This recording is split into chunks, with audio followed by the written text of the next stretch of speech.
Okay, so we have Michael here. So first of all, thank you everyone Okay. for joining in. And this is a session with respect to Global Metaverse Carnival. And today we have an amazing set of panel. We're going to talk about obviously Web3. We're going to talk about gamified technology, Web3. Obviously, when it comes to the Web3, there are a lot of different topics that we're going to touch on today. Main one being decentralization, blockchain technology, and just metaverse in general. First of all, I would introduce you all to our amazing panelists. So we have Mick Mironov, who is the founder of RBL Labs. That's a project that deals with the gamified technology directly. So thank you so much, Mick, for joining us. We have Kayash Singh, who is the VP Growth and International Business when it comes to OneWare. So that's something, a project that deals with the food metaverse. And then we have Michael Missel, who is the co-founder and CEO of the Pillar Project. Okay, so thank you all for joining in. It's such an interesting and diverse panel. So yeah, first of all, where are you guys tuning in from? Maybe we can start from there. I'm joining from Amsterdam, so Rebel Labs, Web3 gaming studio with distributed team, but our headquarters in Amsterdam. Amazing. Uh, What about you, Flash? Headquarters in Dubai, but most of our team is based out of India. Amazing. Okay, Michael, can't hear you, I, Michael. Okay. I think, Michael, maybe just head over to your settings and see your audio if it's on the microphone. Is it just me or Michael is we not can't hear. audible? Yeah. We can't hear. How about now? Okay. Can you guys hear me? Yeah, Yes. yeah. Yeah, Oh, perfect. at last. I've been struggling with the audio today. I'm sorry. Yeah, I'm joining you guys from London. Yeah, Pillar Ah, Project is an infrastructure provider and crypto wallets and other further Web3 infrastructure. So we're a global team, a Swiss-based foundation, and a few of us are based in London. amazing. So that's great to have.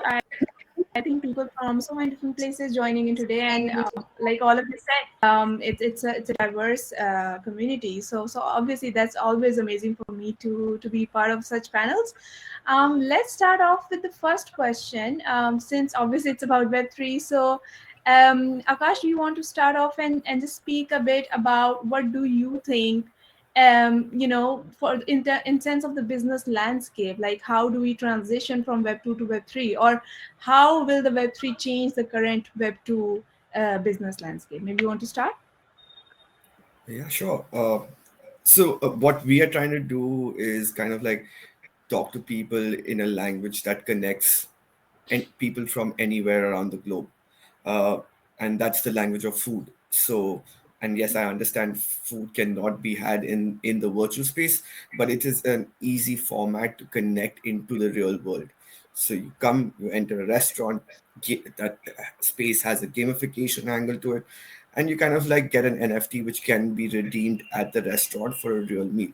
So it is how we're going to evolutionize the space from getting web 2 to web 3 is trying to provide the user, the gamer, the end customer, an easy access to connect it to his real life, his or her real life. Just another example is Step In. They took a really simple task of walking and incentivizing that and trying to let people earn by doing a normal activity. Food, in another way, is a normal activity that people do on a Yeah. day-to-day basis. So it's all about how you can connect your project to certain aspects that connect to users' daily access. It's like the toothbrush effect. It's how you need to brush your teeth twice a day, right? Your product should be used twice a day at least. Then it has relevance with the audiences. So it's all about getting real world utility into your product, and that's how Web 2 kind of like shifts to Web 3. That's the evolution I feel. That's so interesting, Kayash, what you just said, because obviously I think the first thing that we have to think about with any kind of product or service that we're building for the Web3, it has to be relevant and not just relevant for a small industry. So I think the first thing that you said, I think we're going to come back to this point. Before that, I'm just going to give bit of my own introduction as well here, because you know what you just said about the metaverse, because my own background has been with the fusion tech art. You know, I've been working with the space economy with Meta Visionaries as a co-founder, obviously, but also, you know, my work has been towards the phygital fashion with Oshi Brownie, right? So why I'm saying this is you spoke about food, right? Food is a global concept. Anyone can relate with it. But at the same time, you spoke about relevance for so many different industries, right? So obviously we're going to come back to it. But Mick, what do you think about this? And if you can relate it to your own work, so what do you think about is like the business landscape for in the Web3 for your industry or what you're targeting? Just give me a sec. All right. Well, first of all, Ayesha, thanks so much for having us here, for having me here. To remind you guys, so Rebel Labs, we are an Amsterdam-based gaming studio, launched Mhm. in 2021, and we are building the new generation of Web3 games with a focus on fun to play first principle, original IPs, and social core. And not only we're building games, but we are also having an edutainment platform, Crypto Rebel, with 100,000 subscribers, and also building a metaverse called Cryptice City. And what you've been just saying about food and like a core of our human being existence or existence of any animal, so to say. Um, we've been contemplating the economics for our metaverse, having in mind principles, you know, like a famous saying in ancient Rome, give them food and entertainment. And that's what all people want, right? So food in our world and more digitized and interconnected comes obviously from the form from your income sources. Whereas entertainment is getting more and more abundant, be it the first world, second world, third world. From laptops to smartphones, you get access to games and various entertainment avenues such as dating apps, neighborhood apps where you can connect and have your needs and a Yeah. modernized Maslow pyramid mean. So in our world in Cryptice, we do think of these two concepts, food and entertainment. So we are bridging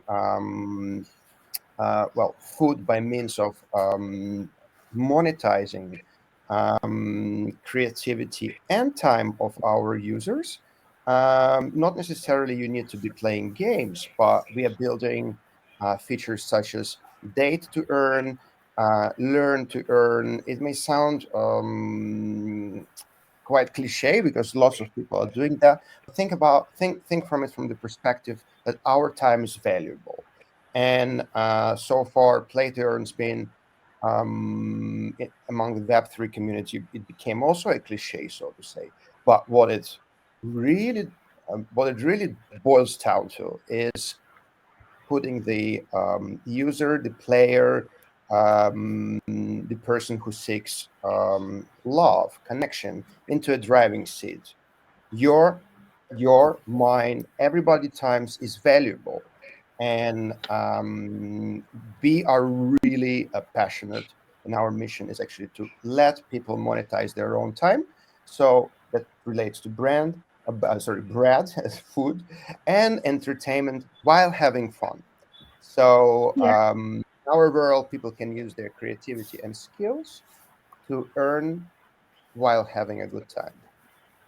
No, that's so amazing what you just said. And I think the one thing that I love about what Kayash said, and then Mick, you also said, is the relevance, and then also taking it to the fact that the time is valuable. So keeping these two things in mind, Michael, what do you think is the business, and with the Web3, considering that time is valuable, and your work, which is about multi-chain DeFi ecosystem that you're building with the Pillar project. So how would you respond to this?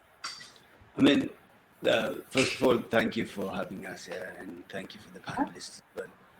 And for me, I take it back a little bit further, and that it's just the evolution of the web, where one was about read only, they send you and you read.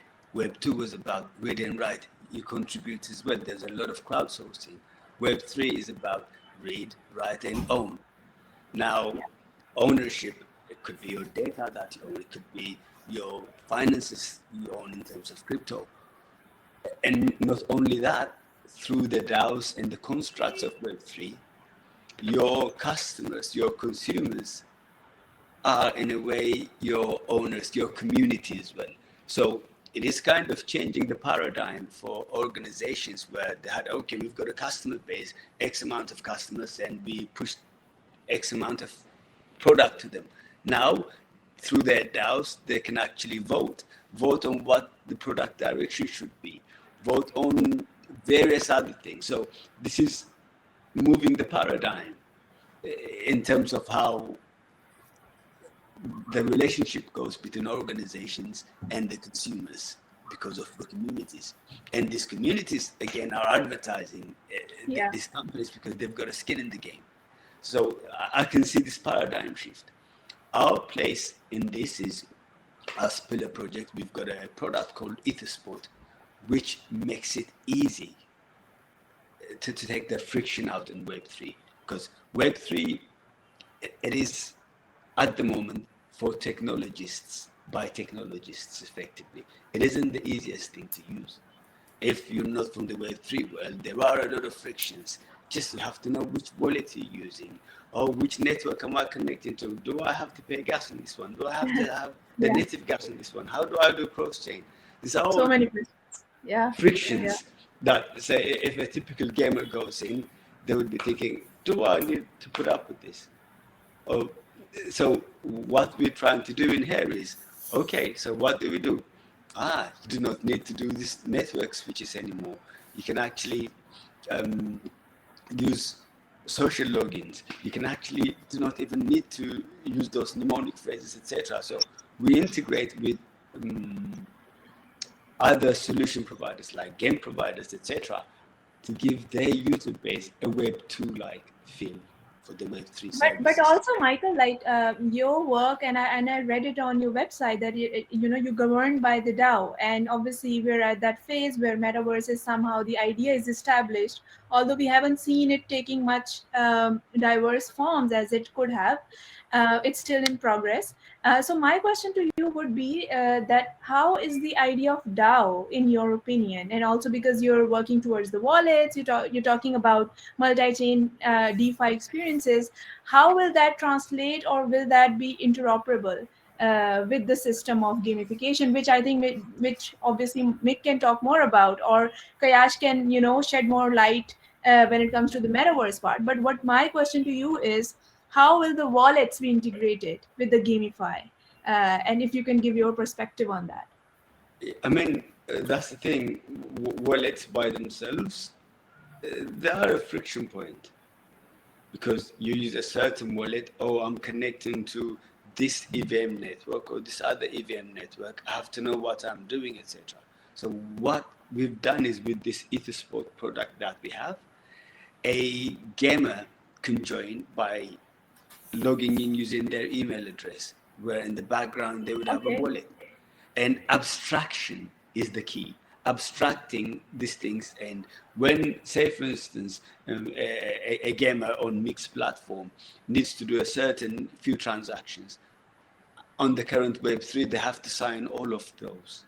And again, that is a friction, asking the user to do so many things. So what we've done is we've created a technology where all these things are abstracted away. A user clicks once and they do Okay. because these things happen in the background for them while Mm-hmm. still being decentralized and self-custodial. That's the key. Ownership of your content, ownership of your the in-game assets. I don't know if I've Okay. answered your question at all. Yeah. I think you have, because it's so interesting what you're doing. It's with a twist, and obviously you put your own ideas behind, which we will come back to it more. But Mick, I want to know from you, considering that your work with RBL Labs, it's all about the gamification, and you're working on, I think, two active projects at the moment. So maybe you can talk to us about it. How was it to get into it, where you are with it? So yeah, we will All love to right. know. Oh, we can talk a lot about it, about our journey and the products we're building. Yeah. It's going to be self promo, but you touch base on DAO, right? And DAO Web3, it's been such a hype, DAO in the context of Web3, and of course, like revamping our democracy. All right, let our community vote, let them be heard, and we are all working on these cool features. Or like, for instance, ourselves. We are building an indie quest called I Know This Place. We showcased it at the Web Summit in Lisbon in November. And it was like the biggest hit. Our booth was the busiest Wow. among beta startups. People love the game. The idea that the community is going to decide, what's going to happen the next level. So you complete the quest, you open the door, and then like we provide communities with several options. They give feedback, but I mean, what really blows my mind is that we talk so much about DAOs, we talk so much about decentralization in Web3. However, folks in Web2, like it goes full steam, full on, like Netflix, for instance.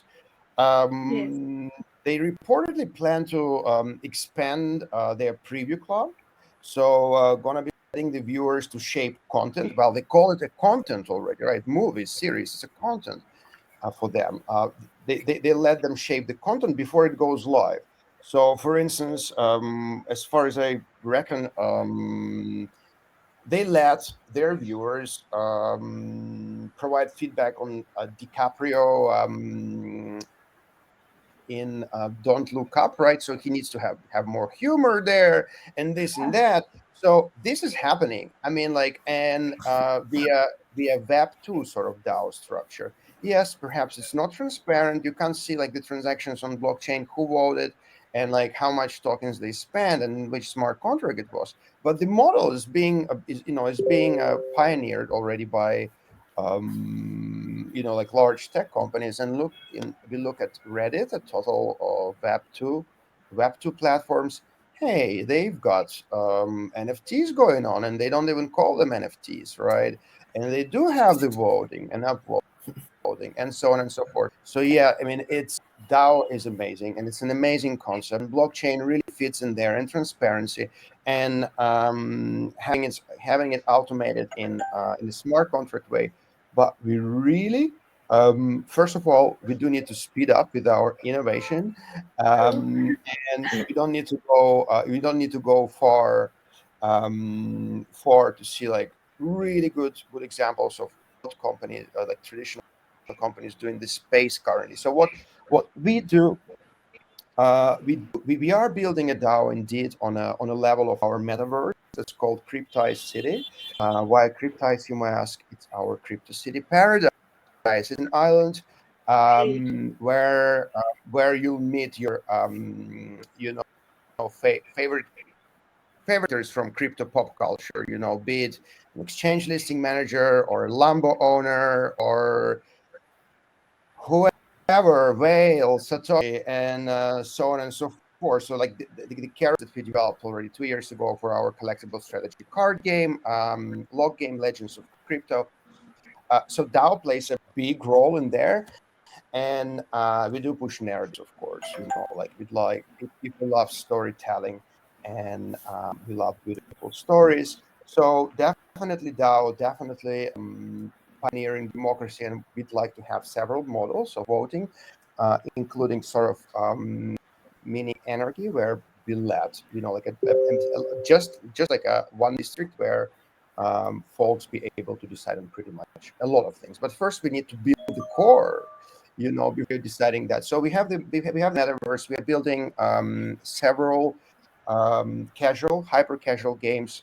Currently working on making it available in the Apple Store, Google Play, and of course, it's like a puzzle we need to solve here. How do you bring And Web also, three so with are these games, sorry, so are these games also available on Oculus? Like, how does that work? Because obviously you're talking about GameFi, you're talking about Web3. So obviously Oculus has its own market. Like, how does that even work? And you talked about Netflix, correct? because I read it that, all the production companies are now thinking about gamification in, like, seriously, right? They understand that the consumer wants to be the owner of, and it wants to be in the power of the narrative and how it goes on, right? Because I'm, as a visual artist, I understand where the world is moving when it comes to narratives. The world of traditional art is gone. So that's where we are. Like, this is the reality. Like, people would not watch the films unless half of the film is actually fun to play, or play to earn, whatever model you're talking about. It's incentivized, right? So yeah, do you want Mhm. to talk about that? Like, is it just available for Google, Ma- or maybe oh, our audience would like to mhm. know? Yeah. Right. That's a great question, and I hope our team is on this um, really suitable for Oculus. It's available to play on PC, and we are working towards bringing it into like a proper virtual reality because it's all 3D Okay. space. But Mm-hmm. guys, we are just like 1.5 year old, and we do have multi products, and we are focusing right now on one specific product to make it wonderful, brilliant, working across all the mobile platforms and on the web. And then we'll definitely be bringing our indie quest, which is a part of the metaverse. I know this place not only to PC but Oculus. It's going to be available on Steam, by the way. And we just got amazing feedback from Sony, so very encouraging Wow. for our team who's been working on this title for a while. Yeah, and I think that's the most exciting part, being able to collaborate with so many different people. Like you just said, we can have our ideals from the crypto world, from the metaverse. Like, ideals can be there, right? And I will come back to this question with you and Kayash more, because even Kayash, I think, has been working with chefs, has been working with different restaurants. So I think, talking about the collaborations, when we talk about gamifying industry, and how does that fit in with the metaverse, that's so important, because so many new people who are into art, who are into production of any kind, they would like to know how does that framework actually works, because this is what the creators makes that industry going, right? Like, if you see YouTube, how are they working, right? They have the creators, they incentivize them one way or the another, right? So Kayash, do you want to speak about your business model, and who are the people you approach, and how does the collaboration work? Because food is a very tangible thing, but you have kind of made it intangible by making it the center of your business, and bringing people in. So how does that work, in the Web3 First, space? so what's the model? The model right now is education, actually, to be very Okay. honest. Uh, for a Web2 food and beverage industry person, a restaurateur, a chef, a food brand, these people are very new to this space. So it's more about educating them and showing them what the benefit is, because I believe and we believe that we're going to move away from a world of scrolling. You've been scrolling for the last 5 10 years, and then that shift needs to happen where you need to do a more immersive, more in-depth, more interactive marketing format, and that's where the metaverse comes in. So the first step that we are taking towards like incorporating this sector is we created a play to earn game as such, wherein every product or every Web3 project talks about staking and has set this 3,000% APY, 80,000 APY. And it's all doesn't work in the long run. It's all good in the beginning, and then once the market crashes, everything goes to zero. And what we also understood from like the previous games, like Stepin and Axie, creating in-game token and creating a governance token. The governance token goes up, in-game token goes up, and then both crash after that also.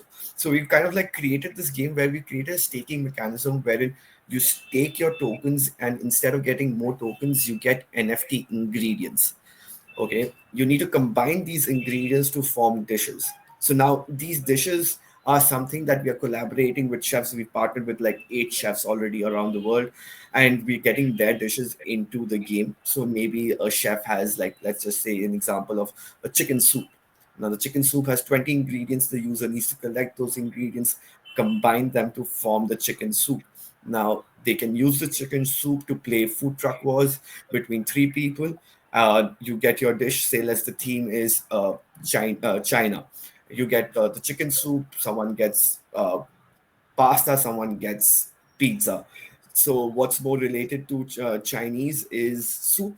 So the person who gets the soup NFT wins, and the other 2 people need to stake their tokens. So there is no giving away of tokens happening in the game. So kind of understand the inflationary matters. Now this this dish can be also connected to the real world, wherein maybe the chef says that, or the food brand or any brand that we work with say that, okay, you can get 1 year free supply of food from this brand.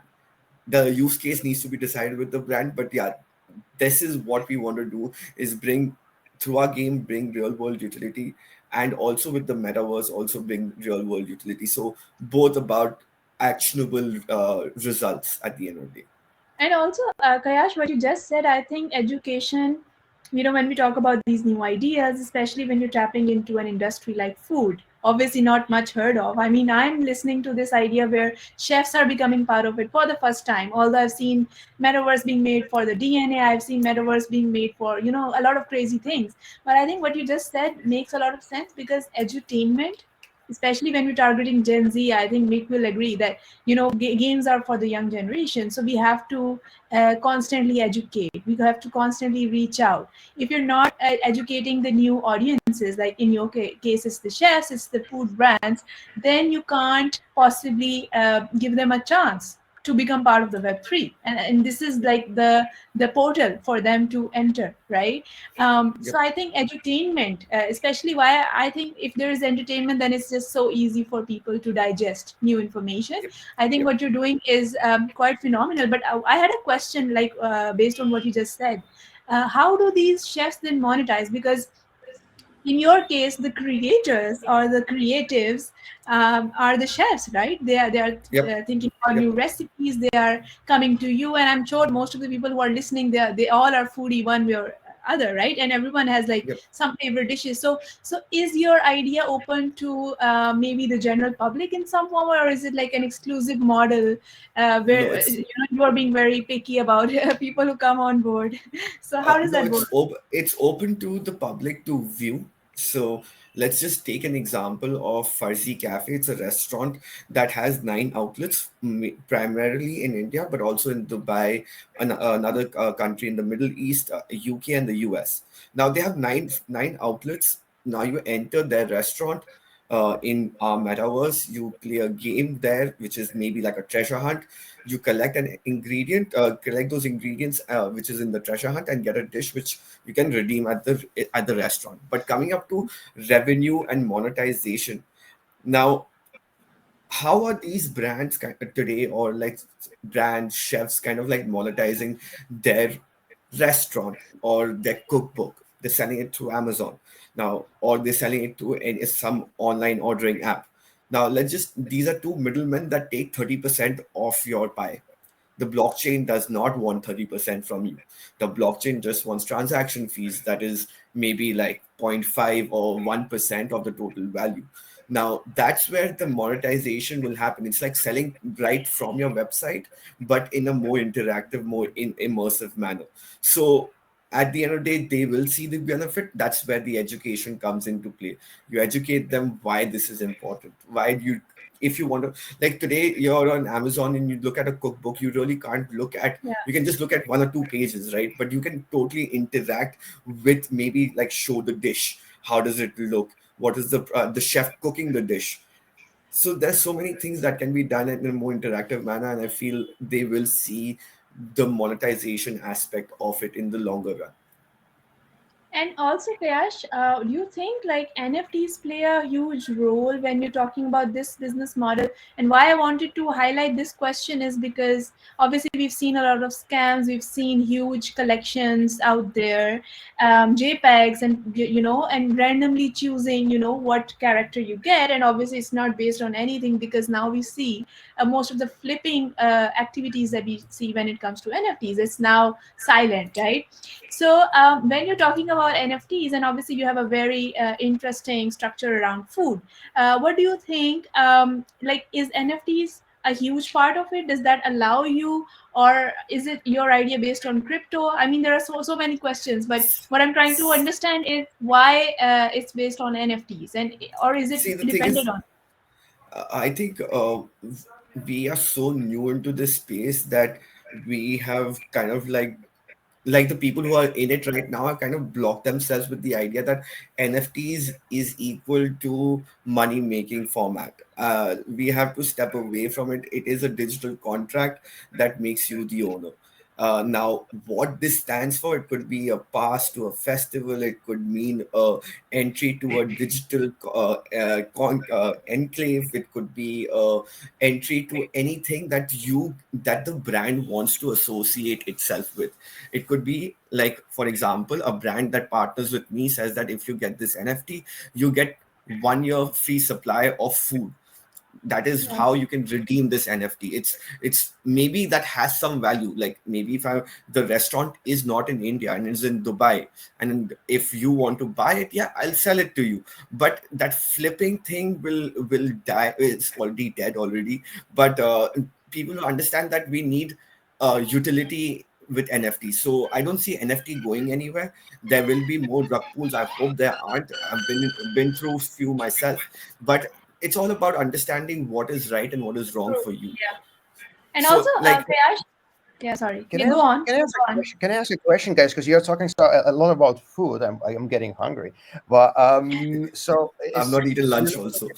is it related like to NFTs slash loyalty points, right? And like a Could connecting, like Yep, creating a bridge, sort of like all this loyalty yep, programs of different airlines, or like many definitely. many loyalty points trying to come together, like and connect in one as a one product, so like they can be interchangeable, intertradable. So if I purchase Yes. like an NFT in for a dinner, like an NFT, a voucher for in a restaurant in Delhi, I can use it in a restaurant in New York or Amsterdam or Dubai. Is that the idea? Like, so It could be a possibility, but if that restaurant really exists in Dubai and in India or in Delhi. So for example, that Farsi Cafe has nine outlets.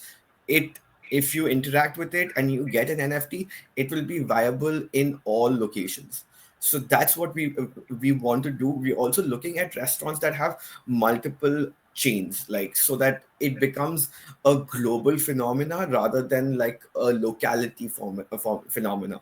We want more, like, so for example, even a Michelin star restaurant, let's take it for example, like you we create a Michelin star restaurant in our space. You do not get space for the next 6 months, but maybe you are, there's a leaderboard game and a gamification angle to it, and you are on top of the leaderboard after 1 month of playing this game, and you get that NFT which entitles you to a free meal whenever you feel like. And that maybe has 1 year of waiting or 3. There are some Michelin star restaurants that are 3 years of waiting period right now. So that's quite the possibility that you make or you're planning a trip to the US, and you want to Mhm. go to a restaurant in that location that you're going to. So you, if that restaurant is there in the metaverse, you can interact and kind of like redeem, get a NFT which you can redeem at the restaurant. And what's the role of Web3 here? Because I mean, this is possible like with coupons, obviously, in Web2, like transparency, so to say, and Yeah. accountability. Is that the idea for like food on blockchain? So the food and blockchain part of it is that To me, it's very the fresh. So I'd love we to learn more. yeah, we kind of like trying to create this whole new marketing channel for these brands. Today, say a restaurant has 25 outlets all over the world. It has 25 Instagram pages, it has 25 Facebook pages to attract to that locality. There's like, for example, Farzi, again I'll take an example. Farzi has outlet in Calcutta, in Delhi, in Bombay, in Bangalore, and in London and in Dubai. So they have 6 Instagram pages. So that means 6 handles to handle by one marketing channel, or maybe 6 different marketing channels. But what if you have one composite place to handle all your marketing efforts in a more interactive, more immersive manner? And that's where the metaverse, blockchain, and food and industry, we want to marry that together. And also, Kash, another question, because I think this is such an interesting way that you're talking about different branches and where it can be redeemed. And obviously, I've seen NFT, past 2 years when it came, I've seen it as a token, like an access point, right? That's all it is, right? It's an access point.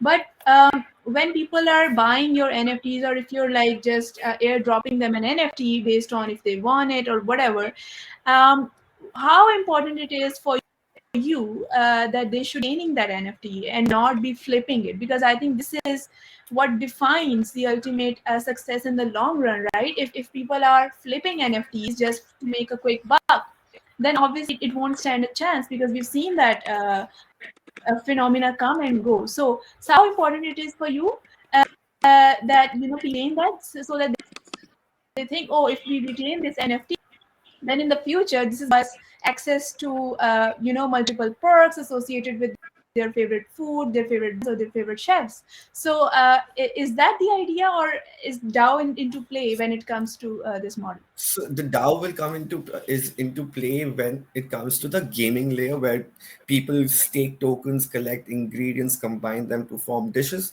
That's the part where the DAO will come in. Like, maybe we release one dish per day. Now the DAO can make rules. Okay, let's release 2 dishes per day, but that's related to our gameplay. But say if a brand partners with us in the gameplay of that staking mechanism and create a dish, that can be also related to the metaverse part of it. I cannot stop people from flipping their NFTs, but they need to see what the use case is. If a brand is located in India and you're sitting in Dubai and it has no use case to you, you can set a price for it. And obviously, the NFT has to have some kind of utility to it. What is it? Is it you get to meet a chef, you get to meet Virat Kohli, do you get to go for the World Cup finals? It depends on like the gratification of the NFT at the end of the day. If you gratify the consumer in a big manner, for example, we're speaking to a brand in India, a food brand in India. We want to allow them to give the user 1 year free supply of, let's call it chips. Now, if it's 1 year free supply of chips, and I'm not in India, you're in India, I'll sell you the NFT for maybe $100, $200, whatever you feel is right. The flipping, I can't stop, but yeah, it's all about the use case and the utility and the gratification that you provide the consumer at the end of the day. No, that's perfectly answered. And you know what I've been thinking, because Mick shed the light on a very different art-oriented, initiative, which I can obviously relate more to. But I get to learn more from you, because food is something that obviously I consume every day. But I haven't thought of the idea of metaverse associated with food in the way you talked about. So I think our audience must be having a lot of business ideas by now. And even I think the panelists that we have, we can at the end of the day collaborate, because the second thing that I want to come to now is just your views on collaboration and interoperability, because Mick also talked about icons being part of the games and people can access it. Kayash has talked about, just bringing on board people, chefs from around the world, and Michael has been working on the multi-chain DeFi experiences. So I just want to know your views one by one, like how much was the struggle? You can talk about your journey. You just talk about collaboration and interoperability as a whole. So that's we're going to talk about now. So, Mick, you want to start first? Oh yeah, totally. Well, interoperability is a big thing in blockchain, right? So if you've been here for a while, all the bridges and how do we bridge from EVM compatible chains to non-compatible, from ETH to Solana, I mean, luckily now we've got layer 2 solutions like Polygon. We are very happy with Polygon for by the word of introduction. I mean, they're our investors also, but interoperability and collaboration, I think they're like really well, they're like such big concepts. And philosophically, if we put it in the context of the metaverse, is to me it boils down to how do we see our future in 5 to 10 years? Do we see our future in one big metaverse that's called Meta, and or we strive to have interconnected metaverses that are built by different people from all over the world, and despite our differences, we are still human beings and share so much common. So, and we are able to connect these metaverses together, and meet there, play, have fun, and so on and so forth. So it really depends on the view. Where do we see ourselves and what we want to be happening? Because I do believe as human beings we have lots of power, and this power comes from creativity, from our creative mind, and from what do we want exactly, right? And we all know that Meta is has big plans for building their own metaverse, and a huge user base of Facebook, Instagram, WhatsApp users. So no brainer that the journey, you know, like for a couple of years, is going to be running in parallel. But where do we end up, and what kind of collaboration we're going to have in 5 years really depends on us.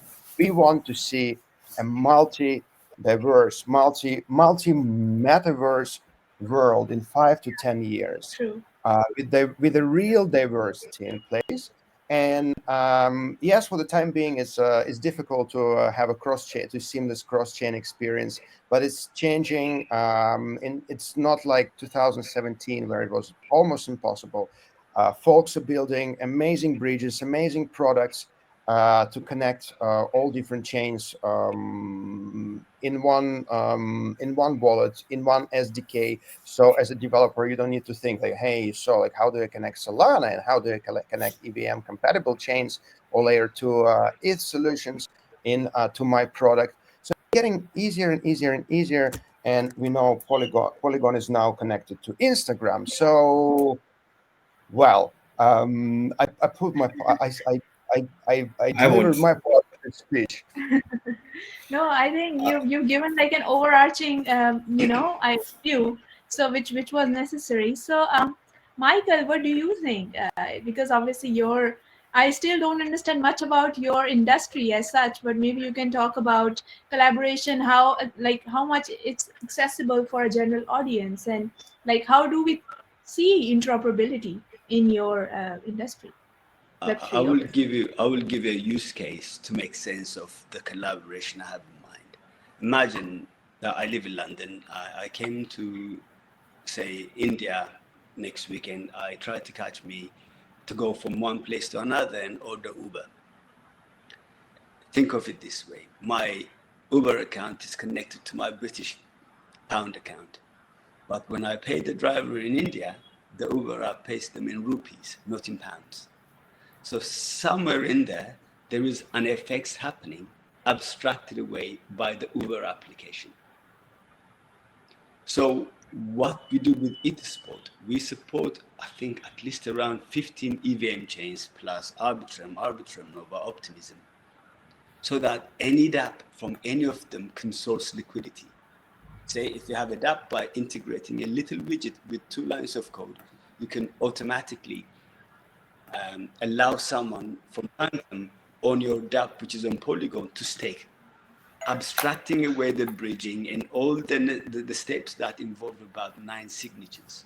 So this is collaborating with the bridging aggregators, the integrating DEXs, and all those intermediaries you would need for your decentralized system to work. So this is a result of collaboration.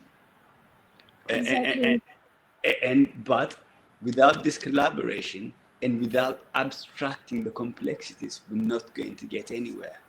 As I've said to you with the Uber example, if Uber did say to me, "Oh, you're in India now, so all you have to do is we've listed 5 exchanges for you to exchange British pounds to rupees," I would have said, "Heck with this thing. I would just use a normal taxi." Yeah. So we cannot persist with the way we have it right now and become irrelevant. At the same time, if I'm playing, I go to a games aggregator and play a few games. One is connecting to Ronin, the other one is connecting to Polygon, the other one is connecting to Gnosis Chain. As a user, you should not expect me to go and do network switch, effectively log in to every game that I connect with. It is just, as a user, that's not an experience I want. In fact, when I go and select things, think of Amazon. I can go and add things to the shopping cart. Then I can go and search for another thing. Oh yeah, I found another item and add it. In the Web3 world, I would be asked effectively to log back in because I'm connecting to another network. It cannot happen. So interoperability, collaboration is the way to go. And in the past 5 years, a whole lot of collaborations have happened. When you talk about DeFi, how did DeFi come? The smart contracts, and when you look at GameFi, what is it built on? Building on the constructs of DeFi and the Axis, etc., popularized play to earn. Then people realized that okay, there is fault with play to earn. How do you make it play and earn? Because the play part has to be bigger than the earn part. And how else do we make it? Play and own, play to own. So you play to own. So effectively, what Kayesh is sort of intimating is play to own kind of thing as well, because with the recipe and that type of angle. So collaboration is key, interoperability is Yes. key, and I love that example, Michael. So, and Gayash, I would like to know your views also on collaboration and interoperability. And I think we still have 5 to 6 minutes. So let's just know your views and then we'll go towards the wrap up. I think this space only needs more and more collaboration. Obviously, the bad players need to go, and it's all the good players who are building during the bear market. We call it the build market. Keep building and keep kind of like collaborating with other Web3 projects. Yes, we do partner with Web2 projects, which is kind of a slower process, but Web3, we partnered with close to 45 projects where we kind of like if any character has this whole the idea of growing, breeding, developing, or power ups or boosters requires some kind of element of food. And we become their food partners and create NFTs for them, which kind of have some use case or some utility in their game, either of power ups, boosters, and or either growing. So like we've already done that in PUBG and in other games where you have a Red Bull can and then you get some power. We wanted to do that, so we partner with a lot of projects. Interoperability is something that will happen. Right now, we are stuck to the Polygon chain, and we really like it. It is very easy, but there are ways. And what Mikael said was that there are a lot of steps for a user to finally come to your product. First, he needs to buy his crypto from his national exchange, which is a CEX in the country of his staying. Then transfer it to the MetaMask. Then from the MetaMask, then maybe swap it from Uniswap. There's so many steps, but So slowly and steadily, yeah, people and brands are realizing that these steps need to be reduced to maybe just one. And there are projects that I just recently bought a music NFT like a day or two, like a week back, where I just need to give my credit debit card details. Even how like Polygon did it, which was that they didn't call it an NFT, they called it a digital collectible. You had Crossmint as an application to kind of directly buy the NFT or digital collectibles from the website, and the owners didn't know this is an NFT. Like people were telling someone that, hey, do you know how much do you buy this for? Like $20 or $30. You know this is worth $1,000 right now. He's like, what? How is this worth $1,000? I do not know this. So like people didn't know about it, but like you need to convince them in their own way. So Yeah, there's we a lot have of to things that are happening. there has to be different ways, because like you said, I think this is one of the major takeaway for me personally, that edutainment, like the education has to go hand in hand. If you can educate them, you have a client, you have a lead, it's as simple Yeah. as that. I think the same rules apply of the web 2 in the web 3. There's nothing new, it's the same economy, same industry, growing and learning new things. So I would like to know, like, the final remarks, and where do you guys see yourself with such interesting projects? Where do you guys see yourself, like, taking, what are the next steps? Where do you guys see yourself in the next 5 years? So maybe just two lines from each one of you, and we can then wrap up. I would love to know, like, what's the next thing. You want to go first, Meg? Sure. Well, thanks again for this opportunity. And where do we see ourselves in 5 years? Well, as I mentioned, we see our metaverse crypto flourishing, millions of satisfied, happy citizens of our cities that put their creativity and skills to good use, meaning that they earn by not only playing but doing different activities, having a good time, and first and foremost happy. Um, a more interconnected world, less split world, where Web3 plays a great Great. role, Wow. and Rebel Labs being a big part of it, building Michael, and what other about products you? for love. Yeah, we see ourselves playing a big part in abstracting away the complexities for any cross chain connectivity. Anyone going with any cross chain activity, you should not have to go through this pain that you go through right now. So we want to Amazing. get rid of that. And you, Kayash, what do you think? Two lines Uh, from I you. just I just want to be the project you think about food on Web3 should just be one red and nothing else. Amazing. No, I think we had such interesting discussion, and this could go on and on. But yeah, I thank you all for joining in today and for this lovely conversation we had made, Kayash and Michael. And yeah, it was a lovely discussion. But thank you so much, and we'll definitely carry this conversation forward. So take care Th- and bye. Thank you guys. Thank Have a you. good day. Bye.